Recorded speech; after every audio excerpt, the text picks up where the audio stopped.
de start-up tout à l'heure, on parlait justement de passion, on parlait de conseils et tout ça. Mais moi, ce que je veux dire à Young et aux fondateurs, aux gens derrière à Young, c'est de believe in yourself, de croire en vous, dans ce que vous faites. Parce que moi, j'adore. Je veux vous dire, je suis votre premier fan. J'adore ce que vous faites. Je m'instruis tous les jours sur votre site. J'apprends beaucoup. J'apprends des choses qui sont même passées, qu'on n'a pas apprises. Et je me dis qu'avec ce que vous faites, vous pouvez refaire des livres d'histoire et proposer, par exemple, à des structures éducatives. Parce que j'aime beaucoup ce que vous faites. Et je vous encourage et j'espère que vous n'allez pas vous arrêter là. J'espère que vous n'allez pas recevoir des subventions qui vont vous détourner du droit chemin. Et bon, voilà, bonne continuité. Et puis c'était moi. Bisous.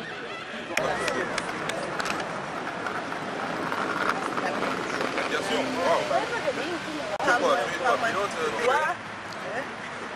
Je vais regarder, je vais être tes yeux. Moi, je un tout petit peu à droite. Donc, alors, raconte-moi un peu tes activités au village. Qu'est-ce que tu aimes le plus faire? Moi, j'aime faire la pêche et tuer le porc épic. Mais il n'a pas interdit de faire la pêche. Moi, j'adore faire la pêche. Vraiment, on peut faire un concours de pêche. Ça dépend, la pêche traditionnelle. Tout genre, je fais tout. Commence par me citer. Commence par me citer. Que ce soit à la nasse. À la nasse, oui. D'accord. Que ce soit au nas trempé, parce que tu as deux types de nas. Oui, c'est vrai. Celui où on prend comme ça. Ensuite, tu as la nasse trempée, la nasse du lendemain. Voilà. Et tu as l'hameçon à piège. Tu vois l'hameçon. Oui, qu'on laisse qu'on trempe dans l'eau. Après, on revient chercher le lendemain. Mais t'as vu, alors qu'est-ce que tu peux m'apprendre dedans dans la pêche? Moi aussi, je peux t'apprendre la pêche à la ligne aussi. La pêche à la ligne, tu sais gaffer? Bah bien sûr, ça ouais. En combien de secondes tu arrives à récupérer Non, ça... Le gourgeon. Disons qu'il y a plusieurs façons de faire. Ah oui. Après, moi je n'utilise pas les matériaux modernes. Mais écoute, on peut y réfléchir. Ah non. Qu'est-ce que toi tu utilises? Tu n'utilises pas les hameçons là, le crin et tout? Hameçon, oui. Avec, je sais pas comment on appelle ça en français, avec la canne. Oui, avec la canne, on coupe les branches de palmier là, déjà séchées et tout. Ouais. C'est ce qu'on utilise. Ah, tu sais le faire, ok. Bah oui, ça je sais le faire. Après, je sais aussi vider les temps. On l'appelle ça en parole. Je sais vider les temps. Je sais même récupérer, tu vois. Tu connais la pêche au trou? Oui, j'allais te le dire. On appelle ça en aninga. Aninga. Vous savez qu'on fait moins 70% sur les 50. D'accord, maintenant que vous nous dites, on connaît. Ok, d'accord. Nous, on espère moins 80.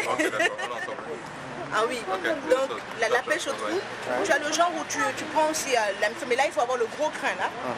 Et puis tu mets dans le trou comme ça. Ouais, c'est ça, ouais. C'est sanga. C'est sanga. Ok, d'accord. Mais tu as aussi à la main, pour les trous les moins longs. Ah ouais. Voilà où tu pars. Tu pars, mais là c'est une fois après avoir vidé le lac. Après avoir vidé le lac, exactement. Après avoir vidé le lac. Et tout. Tu as déjà arrivé à attraper un poisson courant, genre par hasard. Tu connais sous les pierres, Oui, les gros crabes et tout ça.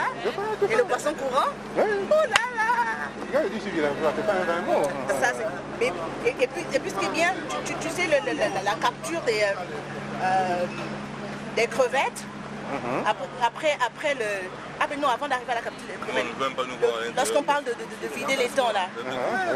Est-ce que tu connais le tapage? Oui, le tapage, pour que les poissons aillent un peu dans tous les sens. Exactement. Après, ils vont aller trapper avec la nasse. Ah là là!